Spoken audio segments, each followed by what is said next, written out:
పరిశుద్ధాత్మ అంటే ఈ దినాల్లో ఒక వింతైన విడ్డూరంగా ఉంది. సేవకుడు మాత్రమే పరిశుద్ధాత్మ పొందుకోవాలి, సేవకురాండ్రు మాత్రమే పరిశుద్ధాత్మ పొందుకోవాలి, మిగతా వాళ్ళందరూ అలా కూర్చుని అలా వింటూనే ఉండాలి, జీవితాంతము వాక్యం అనే పాలు తాగుతూనే ఉండాలి అంటే ఏప్రిల్ రాసిన పత్రిక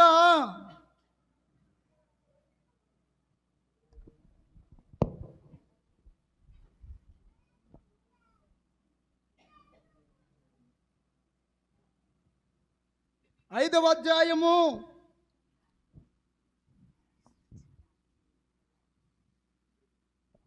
14వ లేఖనము. వయసు వచ్చిన వారు ఏం వచ్చిన వారు? వయసు వచ్చిన వారు. దేంట్లో వయసు వచ్చిన వారు? పైన 13వ వచనము. మరియు పాలు త్రాగు ప్రతివాడును శిశువేగనకు నీతి వాక్య విషయములో ఏమండి 12వ వచనం అంటాడు, కాలమును బట్టి చూచితే, కాలాన్ని బట్టి చూస్తే మీరు బోధకులుగా ఉండవలసిన వారై ఉండగా. అదే కదే తర్వాత నెక్స్ట్ 14వ వచనం పూర్తి చేయమ్మా. వయసు వచ్చిన వారు దేవునిలో వాక్యము ఆది కాండము నుండి ప్రకటన గ్రంథం వరకు నీకు సత్యాన్ని తెలిసిపోయినప్పుడు అభ్యాసము చేత మేలు. ఏం చేత? అభ్యాసము చేత మేలు. వయసు వచ్చినారు అన్నదాట అక్కడ రెండో పుట్టినట్లో రాస్తుంది. ఏం రాస్తుంది చెప్పమ్మా? పరిపూర్ణులు. పరిపూర్ణులు అంటే ఏమవ్వాలి? మనం పరిపూర్ణులైపోవాలి, హల్లెలూయా, ఆత్మపూర్ణులైపోవాలి. హల్లెలూయా, హల్లెలూయా. యేసు క్రీస్తు ప్రభుల వారు సమాధి నుంచి లేవగానే ఎవరు కనబడ్డాడు? మొట్టమొదట భూమి మీద మొట్టమొదట ఆదాము కంటే మొట్టమొదట ఎవరు భూమి మీదకి పాపాన్ని తీసుకొచ్చారు? అవ్వమ్మ. ఎవరైనా ఏదైనా చిన్న తప్పు చేస్తే ఏమంటారు? అవ్వ. మామని జ్ఞాపకం చేసుకుంటారు అవ్వమ్మని. అవ్వ పరలోకలు ఎంత పులుకుపడిపోద్దా ఆవిడ. హల్లెలూయా. యావే మామ, నీ పరలోకం ఎలాగని అవ్వమ్మ దగ్గరికి వెళ్ళి అడుగుతానమాట. మామ ఎంత పని చేసావు మామ, 100 సంవత్సరాలు హాయిగా బతికేసావు, 100 సంవత్సరాలు పొద్దున సాయంత్రం అందంగా వచ్చేవాడు యేసయ్య.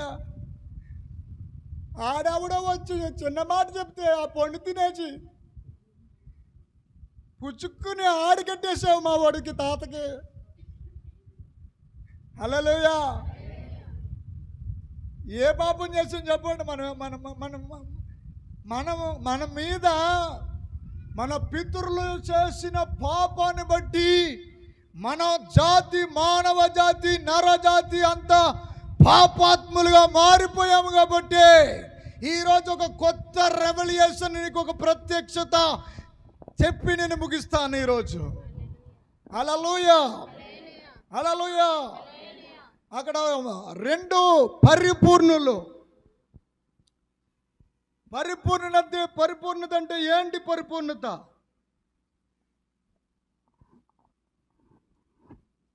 ఒక మాట చదువుకుందాం.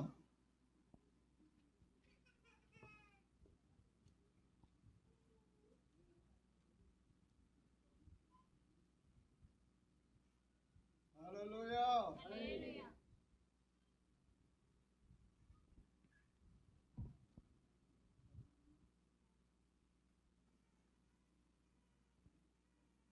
మనకి లూకాసు సువార్త 10వ అధ్యాయము 21వ లేఖనము చదవండి.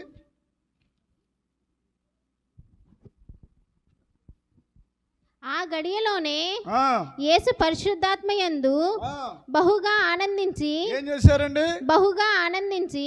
పరిశుద్ధాత్మలో యేసు ఆనందిస్తున్నాడు.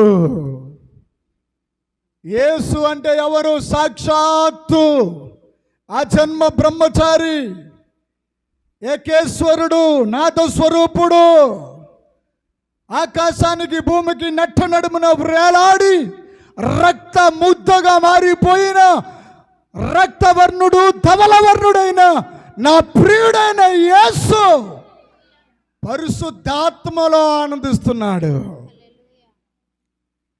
అక్కడే అదే అధ్యాయంలో ఈ పరిశుద్ధాత్మలో ఆనందిస్తున్న సబ్జెక్టులోనే ఒక విచిత్రమైన సబ్జెక్టు దేవుడు బయలుపరిచాడు. చూడండి, నేను ఆ వివరాలన్నీ లోనికి వెళ్ళను, కానీ కొర ప్రాణంతో ఒక అతన్ని కుట్టేస్తారు, అతని బట్టలన్నీ దోసుకుంటారు, వస్త్రాలన్నీ దోసేసుకున్నారు. ఫస్ట్ యాజకుడు వెళ్ళాడు. 31 వచనం.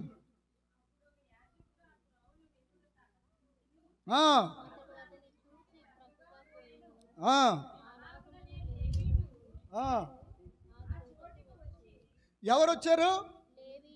అబ్బాయి లేవీయుడు. ఇద్దరు వచ్చారండి. ఒకరేమో యాజకుడు, యాజకత్వాన్ని నెరవేర్చేవాడు. రెండోవాడు ఎవరు అంటే లేవీయుడు. చాలా జాగ్రత్తగా డీప్గా వినాలి. యూదులు విన్నట్టుగా వినాలంటే వాక్యం ఎలా వినాలి? పౌలు ప్రసంగం చేసినప్పుడు ఇతను చెప్పింది వాక్యంలో ఉందా లేదా అని వారి ఇంటికి పోయి వాక్యాన్ని పరిశీలించేవారు, లేఖనాలను పరిశోధించేవారు. ఇప్పుడు లేవీయులు అంటే ఎవరంటే ధర్మశాస్త్రాన్ని వారు వాపోసన పట్టిన వారు, ధర్మశాస్త్రాన్ని బోధించేవారు. యాజకుడు కూడా ప్రత్యక్ష గుడారంలోనికి సంవత్సరానికి ఒక్కసారి వెళ్ళేవాడు. గట్టుకోకాలలో చెప్పండి హల్లెలూయా. చేతులు లేవా? గట్టుకోకాలలో చెప్పండి హల్లెలూయా. గట్టిగా చెప్పండి అమ్మ హల్లెలూయా. నువ్వు ఒక హల్లెలూయా చెప్తే అక్కడ పరలోకంలో నీకు బంగారు ఇల్లు, బంగారు రోడ్లు. హల్లెలూయా హల్లెలూయా. ఓ బంగారుమయమైన వీధులు, రత్న వజ్రాల ముత్యాల మేడలు, ఒక బంగారు సింహాసనమును నాకై ఉంచావా ఓ యేసుదేవా. పాటన్నారా? ఏం పాడాను నేను? బంగారు. ఇప్పుడే ఏం కాదు, ఆ ముక్కు పొడకి చేయించుకుందనుకో, ఇక వదిరా వదిరా ఏం చేస్తున్నా? ఈ మెల్ల గొలుసులోనే అనుకో, మా మొగలు ఏం చెప్తారు తెలుసా? రాజకీయ నాయకులు ఓ బటన్ తీసేసి అదంతా ఆనేసిలాగా ఈ గోల్డ్ వాచ్ పెట్టుకుంటే ఆ గోల్డ్ వాచ్ బయటికి కనబడాలిగా. హల్లెలూయా. స్తోత్రం చెప్పరెట్టి. హల్లెలూయా. మొన్న మేము ఒక చౌదరి వాళ్ళు ఒక పెళ్ళికి వెళ్ళాం. వెళ్తే బంగారంలో గోల్డ్ చదువుతా, కానీ ఇక్కడ ఇక్కడ ఇక్కడ ఇక్కడ నిండిపోయి వాళ్ళు అడుగులు వేసుకుని వస్తుంటే హల్లెలూయా అంతా బంగారమే. అయ్యి బాబు ఎంత బంగారం దాచుకున్నారు. హల్లెలూయా. నా బంగారమా యేసయ్యా, బంగారమా యేసయ్యా, నీవే నాకు చాలును యేసు, నీవే నాకు చాలును యేసు. ఒంటి నిండా బంగారమున్నను, పాడండి. ఒంటి నిండా బంగారమున్నను, అది నీకు చాటి రాగలదా, అది నీకు సాటి రాగలదా. ఆ బంగారమా యేసయ్యా, బంగారమా యేసయ్యా, నీవే నాకు చాలును యేసు, నీవే నాకు చాలును యేసు. హల్లెలూయా. ఈవెన్ మెసేజ్లోకి వెళ్ళిపోదాం. సో అక్కడ కొర్ర ప్రాణంతో వాళ్ళు కొట్టుమిట్లాడుతున్న ఆ పరిస్థితి చూస్తే ధర్మశాస్త్రం, యాజకుడు ఈ లేవీయుడు వీళ్ళిద్దరిని ఏమంటున్నామంటే ధర్మశాస్త్రం అంటున్నాం. ధర్మశాస్త్రం ఏమంటుందంటే నీ మట్టుకు నువ్వే లేగు, నీ మట్టుకు నువ్వే భక్తి చేయాలి, నీ మట్టుకు నువ్వే ఆజ్ఞలు పాటించాలి, నీ మట్టుకు నువ్వే లేఖనాన్ని పఠించాలి. 544 ఆజ్ఞలు ఇచ్చారంట. ఎన్ని ఆజ్ఞలు వచ్చాయి? మొత్తం ఆదికాండము, నిర్గమకాండము, లేవీకాండము, ద్వితీయోపదేశకాండము, సంఖ్యాకాండము, వీటిలో మొత్తం 542 ఆజ్ఞలుంటే ఆ ఆజ్ఞలన్నిటినీ ఏమన్నాడంటే యెషయా ప్రవక్తతో చెప్పాడు, యెషయా నీవు ఇదిగో నేను చెప్పే వాక్యాన్ని ముద్రించు. ఏమన్నాడు? నువ్వు ముద్రించు, ప్రమాణ వాక్యాన్ని ముద్రించు. ధర్మశాస్త్రమును ఎన్నాధ్యాయమా?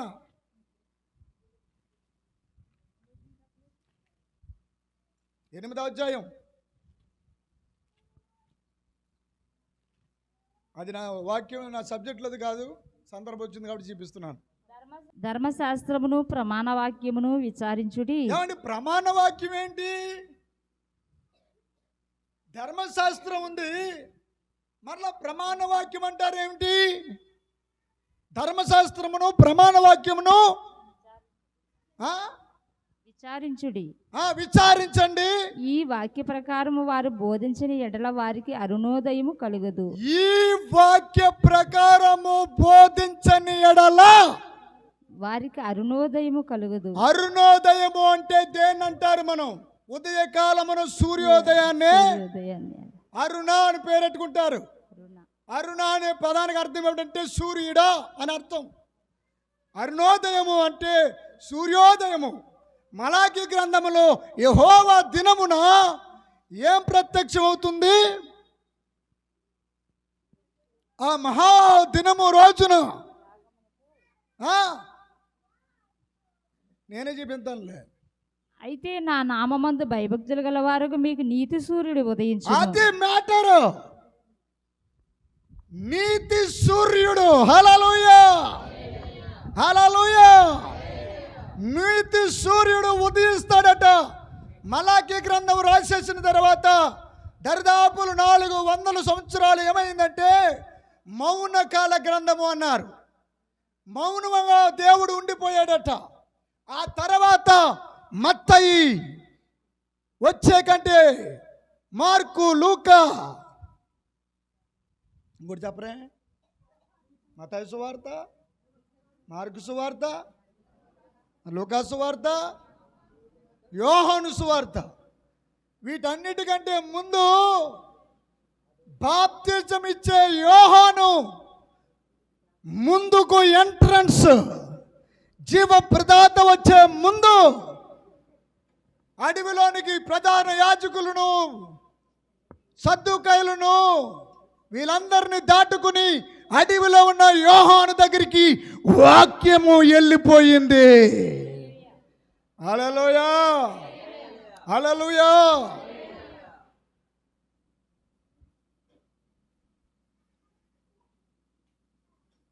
అసలు సమరయుడు అనే వ్యక్తి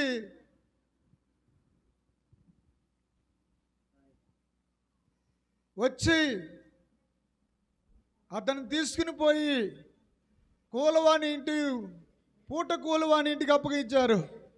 ఈ స్టోరీ అంతా మీకు చాలా వినే ఉంటారు, చదివే ఉంటారు. అయితే నేను ఎందుకు చెప్తున్నానంటే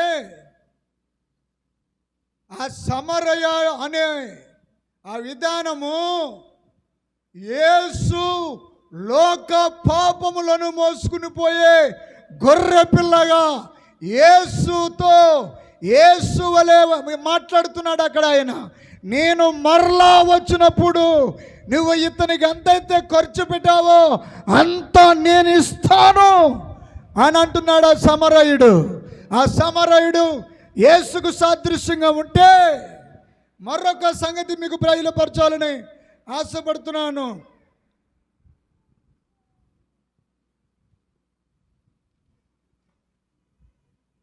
హల్లెలూయా. చెప్పండి.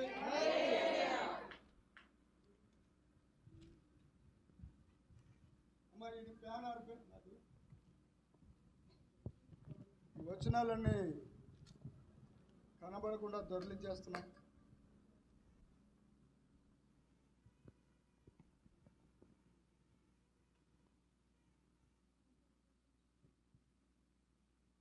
గట్టిగా కళ్ళు చెప్దామా? హల్లెలూయా. లేవియ కాండము ఎందుకు చెప్పానంటే ఆ సమరయ యాజకుడు లేవీయుడు అనేది ఎందుకు చెప్పానంటే లేవియ కాండము 21వ అధ్యాయము 1వ వచనం చదవండి. మరియు యెహోవా మోషేతో ఇట్లనెను, యాజకులకు అహరోను కుమారులతో ఇట్లనము. అబ్బా ఎలా చెప్పరా నాయన? ఏంటో మరి, మీలో ఎవడును తన ప్రజలలో శవమును ముట్టుట వలన యాజకులు శవాన్ని ముట్టుకోకూడదు, తన్ను అపవిత్రపరచుకొనరాదు. చాలండి. అందుకు యాజకుడు అలా వెళ్ళిపోవలసి వచ్చింది. ధర్మశాస్త్రము ఆ కొన ప్రాణంతో ఉన్నవాడిని ముట్టుకోకుండా వెళ్ళిపోవడం జరిగింది. కానీ మీరు ఎప్పుడైనా గమనించారో లేదో, ఇంకా కొంత సబ్జెక్టు నేను వెళ్ళాలి. ఆ సబ్జెక్టులోనికి వెళ్ళిన తర్వాత మీకు అన్ని వివరిస్తాను. అసలు దేవుణ్ణి చూశారా లేదా చెప్పండి. ఇప్పటి వరకు లేఖనంలో ఒక మాట రాసి ఉంటుంది, ఎవడు ఎన్నడు దేవుణ్ణి చూడలేదు అంటారు. వాక్యం లేఖనము కరెక్ట్ కదా ఏమండి? హల్లెలూయా. ఒక మాట, అసలు 5 కాండాలను రాసింది పేరేం పేరు? మోషే. హల్లెలూయా. హల్లెలూయా. ఎన్నాళ్ళ మటుకు 2 తలంపులతో మీరు తడబడతారు అని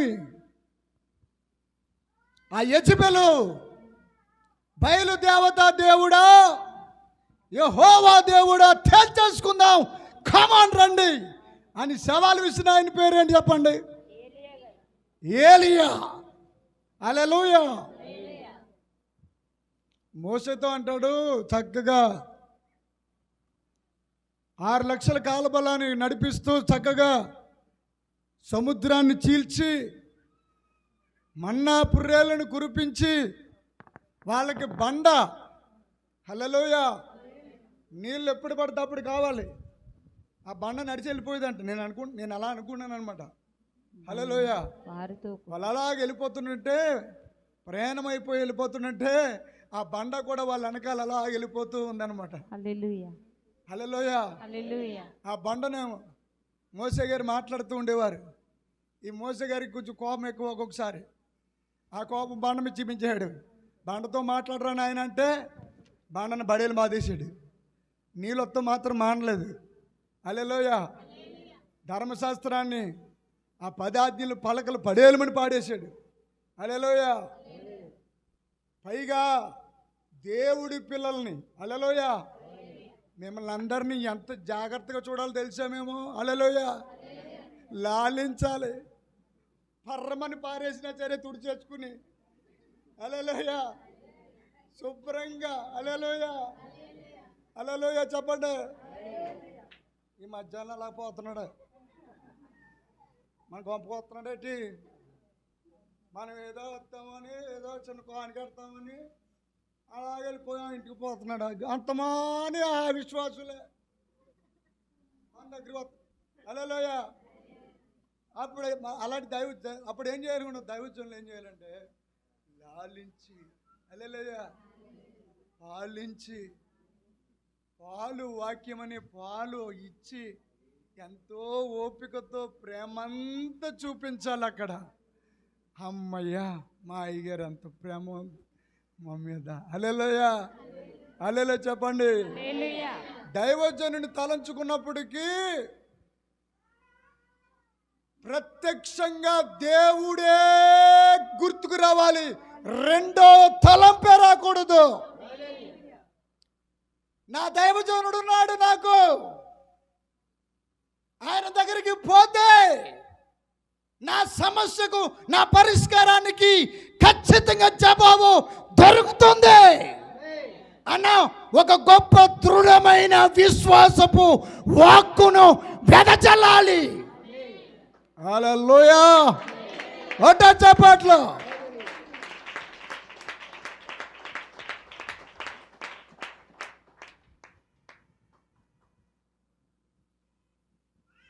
సాక్ష్యాలు చెప్పడానికి టైం లేదు, సబ్జెక్టులోకి వెళ్తున్నాను.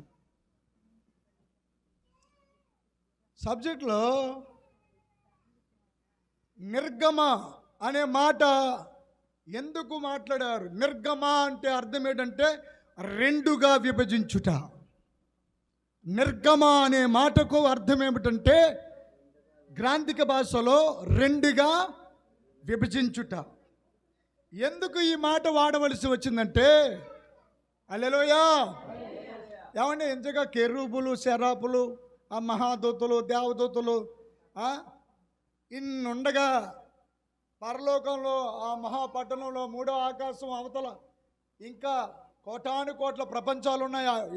హెబ్రీయులకు రాసిన పత్రిక 1వ అధ్యాయం 1వ లేఖనంలో రాయబడినట్లుగా అక్కడ ఎన్నో ప్రపంచాలు ఉన్నాయి. హల్లెలూయా, హల్లెలూయా, స్తోత్రం చెప్పండి గట్టిగా. ఆ లోకాలలో నుంచి, అక్కడి నుంచి ప్రేమ స్వరూపి మట్టి పురుగును ప్రేమించడానికి ఎందుకు వచ్చాడయ్యా? కామ, క్రోధ, మద, మత్సరము. గలతీయులకు రాసిన పత్రికలో 3వ అధ్యాయంలో రాయబడి ఉంటుంది, శరీర కార్యములు ఏమనగా జారత్వమును అని మొదలెట్టి శరీర సంబంధమైనటువంటి అవయవాలతో చేస్తున్నటువంటి పాపాలే కాకుండా 2 రకాల పాపాలు ఉన్నాయి. ఒకటి శరీర కార్యాలు, శరీర కార్యాలలోనే 2 రకాల పాపాలు ఉన్నాయి. ఎన్నో అధ్యాయం వచ్చును?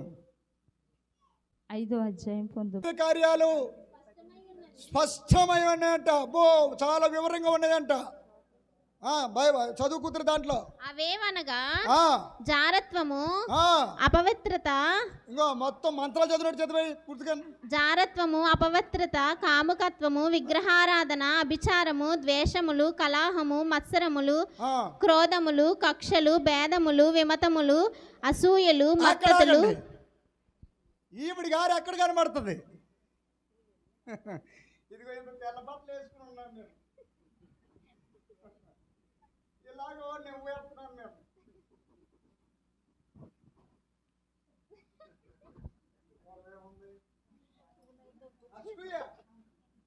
అది అక్కడ, అది బయట కనబడుతుందా? మత్తతులు, ద్వేషములు, కలహములు. ఆయన పలకరించాడు కానీ నన్ను పలకరించాడేంటి? హల్లెలూయా. ద్వేషములు ఇవి కూడా శరీర కార్యాలే. వ్యభిచారము, జారత్వము. జారత్వం అంటే వివాహము చేయక మునుపు చేసే దానిని జారతత్వము అన్నారు. ఆ తర్వాత ఆచారము అన్నారు. వీటన్నిటికంటే ఈ గలతీయులకు రాసిన పత్రికలో శరీర సంబంధమైన క్రియలన్నిటికంటే దేవునికి రోషము పుట్టించే పాపం ఒకటి ఉంది, కోపము పుట్టించే పాపం ఒకటి ఉంది. ఏమిటా పాపం?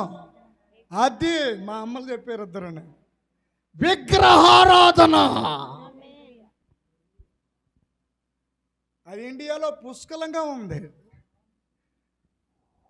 ఐగుప్తు దేశంలో చాలా విగ్రహారాధన. అసలు విశ్వాసులకు తండ్రి అని పిలువబడుతున్న మహానుభావుడు మిస్టర్ అబ్రహాం గారు విగ్రహాలు పూజలలో మహానిష్ఠాగరిష్ఠుడు. పూజలు చేస్తూనే మళ్ళా విగ్రహాలను కూడా తయారు చేసేవాడు. హల్లెలూయా. అదంతా పెద్ద చాప్టర్, మీకు తెలియదు ఏం కాదు. హల్లెలూయా.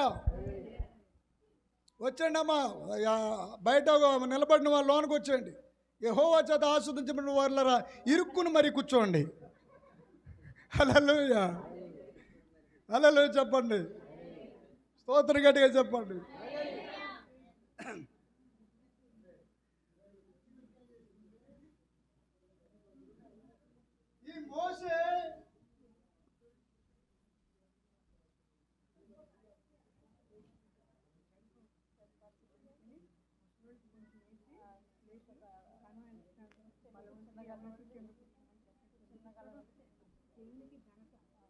ఈ మోసే కనాను వెళ్ళొద్దు అన్నాడు.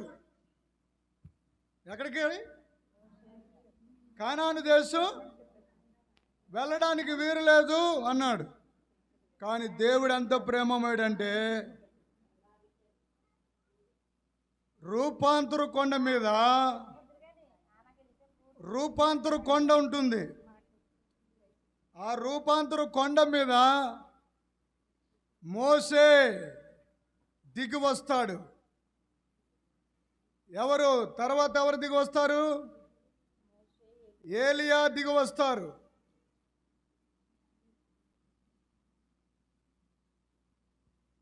అక్కడ ఎందుకు ఆ విషయాన్ని చెప్పాలని ఆశపడుతున్నానంటే, మోసే దిగి వచ్చాడు, అక్కడకు ఏలియా దిగొచ్చారు. వచ్చి ముచ్చటిస్తారు, మాట్లాడుతూ ఉంటారు. వారు మాట్లాడుతుంటే మాటల్ని ఏమని అంటుందంటే లేఖనం నిర్గమము అంటుంది.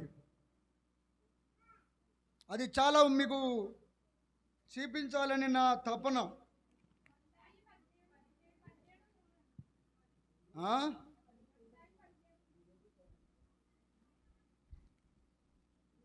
నేనే చెప్తున్నానులే. మత్తయి సువార్త 17వ అధ్యాయము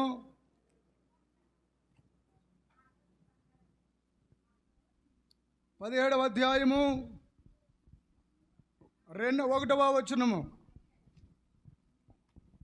6 దినములైన తరువాత యేసు పేతురును యాకోబును అతని సహోదరుడైన యోహానును వెంట పెట్టుకుని ఎత్తైన ఒక కొండ మీదకి ఏకాంతముగా పోయి వారి ఎదుట రూపాంతరము పొందును. ఎత్తైన కొండెక్కారు, రూపాంతరం చెందారు. ఆ తర్వాత ఏం జరిగింది? మూడవ వచనం. ఆయన ముఖము సూర్యుని వలె ప్రకాశించును, ఆయన వస్త్రములు వెలుగు వలె తెల్లని వాయును. జాగ్రత్తగా గమనించాలి. ఇదిగో మోషే, ఇందాక నేను చెప్పాను అరుణోదయము కలగాలి అని, నీతి సూర్యుడు అని. సబ్జెక్టు జాగ్రత్తగా మీరు తినాలి, మీ కడుపులు నింపుకోవాలి. ఇక్కడ కూడా ఏమని మాట్లాడుతుందంటే ఆయన ముఖము సూర్యుని వలె ప్రకాశించెను, సూర్యుని వలె ప్రకాశిస్తుంది. ఆయన వస్త్రములు వెలుగు వలె తెల్లని వాయును, వెలుగు వలె తెల్లనయ్యాయి. ఇదిగో మోషే ఏలియా వారికి కనబడి ఆయనతో మాట్లాడుచుండిరి. ఏమంటో వినండి, ఏలియా అంటాడు నేను రోషంగల దేవుని బిడ్డను అంటాది. ఇది ఒక కోణం, భక్తిలో ఇది ఒక కోణం.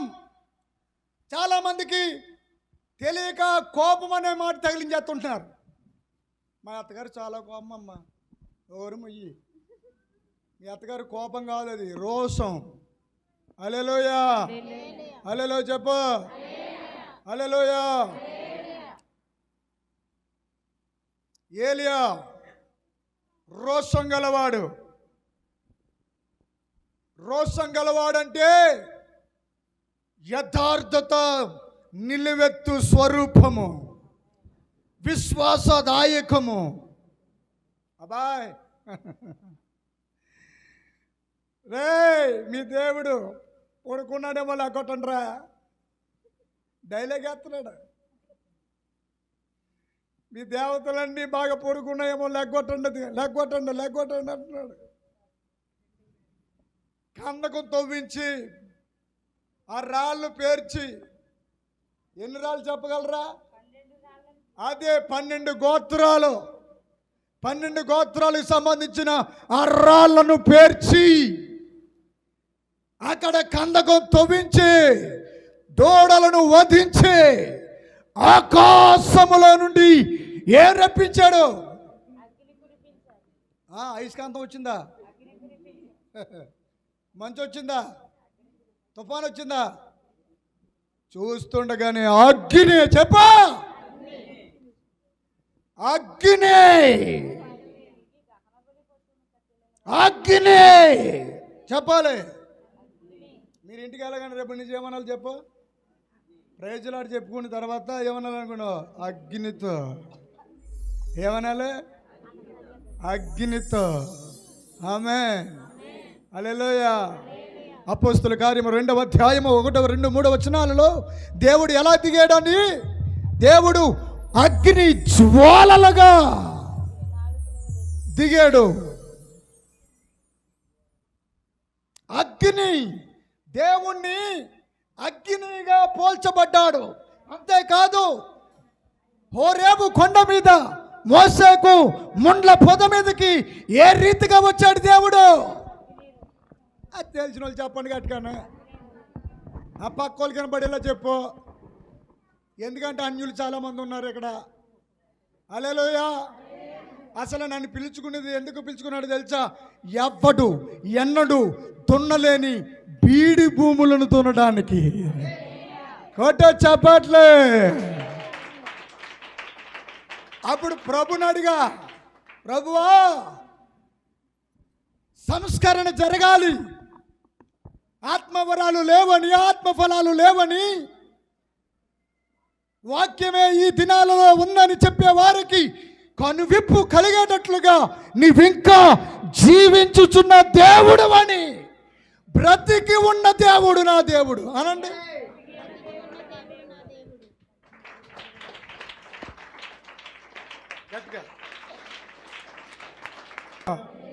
హల్లెలూయా. కొడితే చప్పట్లు కొడుతుంటే మధ్యలో, నీ చప్పట్ల మధ్యలో నేను చెప్తున్నాను, నేను సైతాన్ని కూడా నలిగిపోతాడు. హల్లెలూయా. హల్లెలూయా. చితక్కుటేలండి. హల్లెలూయా. కొవ్వలు వాసిపోవాలి ఆడికి. హల్లెలూయా. స్తోత్రం చెప్పు.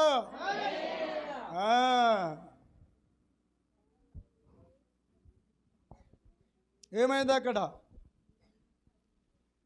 మీరు చెప్తే కదా అవడానికి. హల్లెలూయా.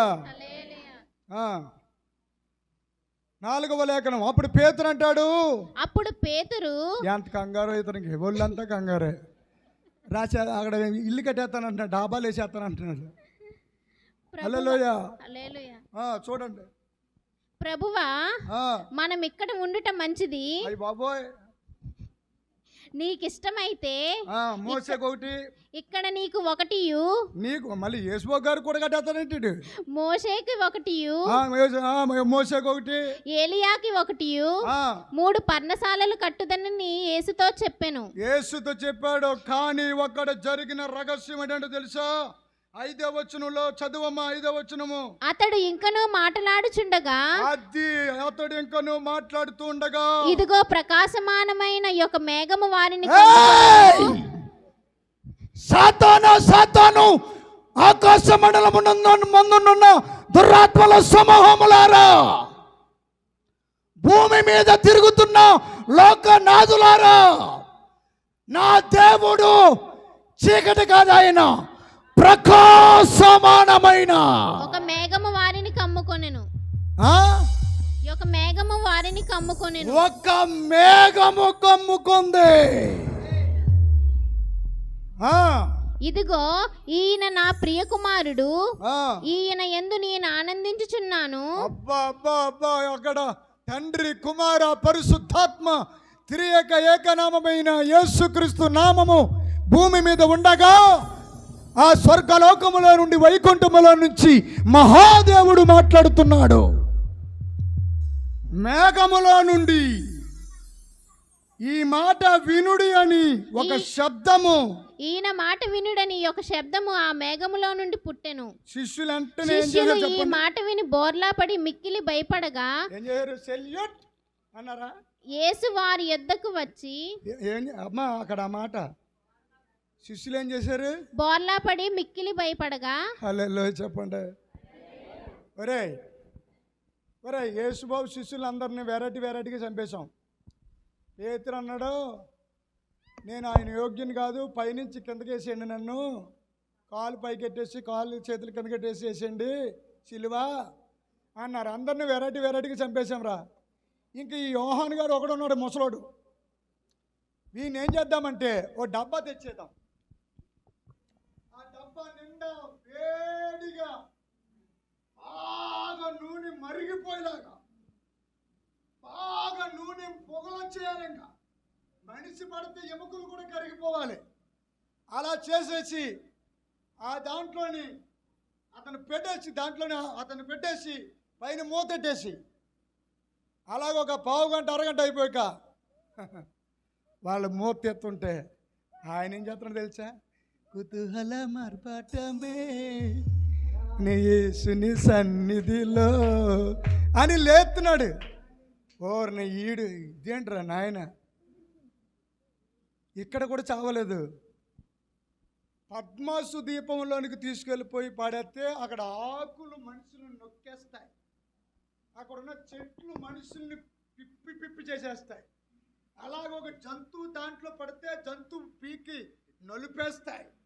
అలాంటి భయంకరమైనటువంటి ఊపిలో, అలాంటి ఒక భయంకరమైనటువంటి గోతిలో మన యోహాన్ని పడేద్దాం అని అనుకుని ఆ యోహాన్ గారిని అలా ఇసరగానే అయ్యేమన్నా తెలుసా?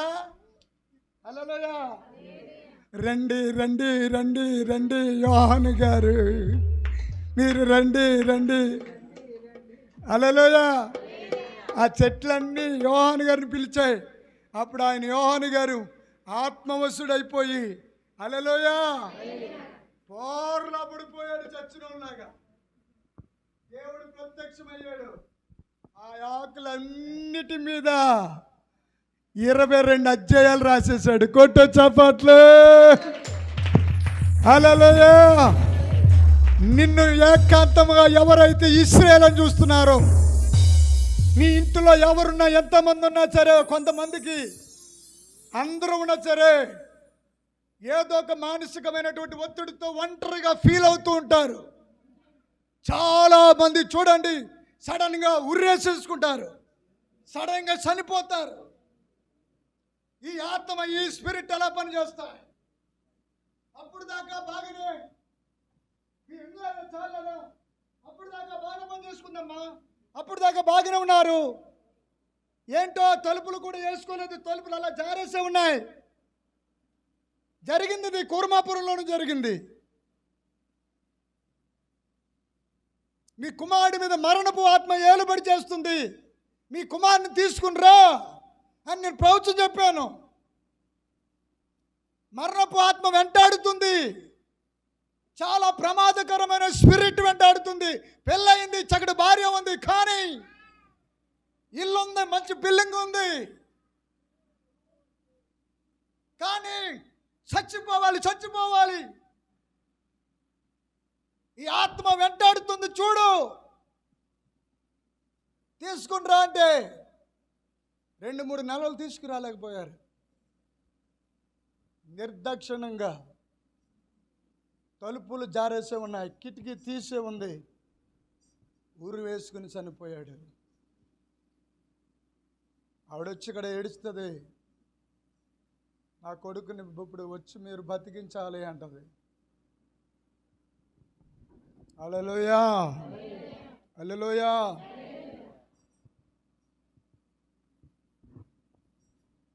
భూమి మీద సాతానుడు త్వరగా నువ్వు చచ్చిపోవాలని కోరుకుంటాడు. రోగాలన్నీ ఆడియే, వ్యాధులన్నీ ఆడియే, సమస్యలు పుట్టించేదే వాడే, సమస్యలు రేపేది ఆడే, నిద్రలో పీడకలను పుట్టించేది వాడే, నీకు ఆకలి వేయకుండా చేసేది వాడే. అందంగా ఆకుకూరలు ఇచ్చాడు. 104వ కీర్తనలో చదువుకుంటే ఇంటికి వెళ్ళి చదువుకోండి. ఆకుకూరలు మనుషులు తినడానికి వీలుగా ఉండే చక్కటి ఆహారాలు ఇస్తే ఇవాళ ఏం కూర వండుకోవాలో తెలియదమ్మా. అసలు సాయంత్రం ఏం కూర వండాలంట పక్కన అడుగుతుంది. ఏం కూర వండా? శుభ్రంగా మాంసం వండుకుని తినే. హల్లెలూయా, గట్టిగా హల్లెలూయా చెప్పండి. హల్లెలూయా. స్కిన్ తీసేసి మరి ఇచ్చేస్తున్నారు మాంసం. హల్లెలూయా. తిను, పుల్లిగా తిను. హల్లెలూయా. వాక్యం తిందాం కాసేపు. హల్లెలూయా. ఇక్కడ మాట్లాడుతూ సడన్గా ఒక విచిత్రమైన మాట బయటకు వచ్చేసింది. ఏమిటా మాట అంటే,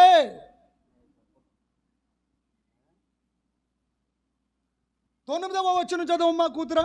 వారు కొండ దిగి వచ్చుచుండగా మనుష్య కుమారుడు ఆ. మృతులలో నుండి లేచి వరకు. ఏమండి ఎక్కడికి వెళ్ళిపోయారు మీరు? మత్తయి సువార్త 17వ అధ్యాయము 9వ లేఖనము చదువు సహకరించండి.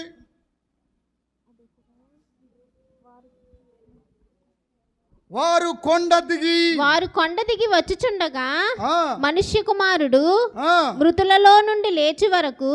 అబ్బాయి ఇదిగో శిష్యులారా, నేను మృతులలో నుండి లేచే వరకు ఈ దర్శనము మీరు ఎవరితోనూ చెప్పకూడదని యేసు వారికి ఆజ్ఞాపించెను. అది అది అది అక్కడ అది అండర్లైన్ చేసుకోవాలి.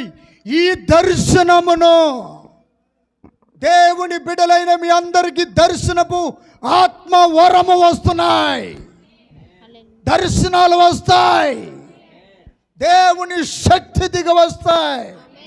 హల్లెలూయా, హల్లెలూయా. మన దేవుడు దిగి వచ్చి మాట్లాడేవాడు. అప్పుడు శిష్యులు ఆశ్చర్యపోయి అంటారు, అప్పుడు ఆయన శిష్యులు ఇలాగైతే ఏలియా ముందుగా వచ్చి శాస్త్రులు ఎందుకు చెప్పుచున్నారని ఆయన అడిగిరి. అందుకు ఆయన ఏలియా వచ్చి సమస్తమును చక్కబెట్టునను మాట నిజమే.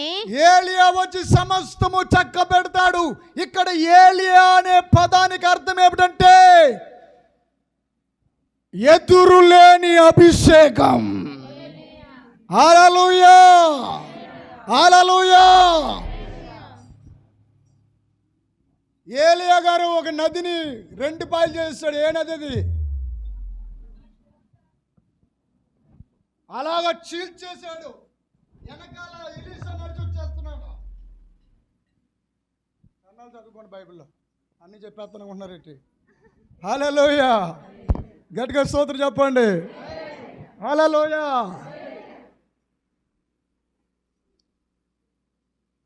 యోర్దాన్ నది. హల్లెలూయా, హల్లెలూయా చెప్పండి.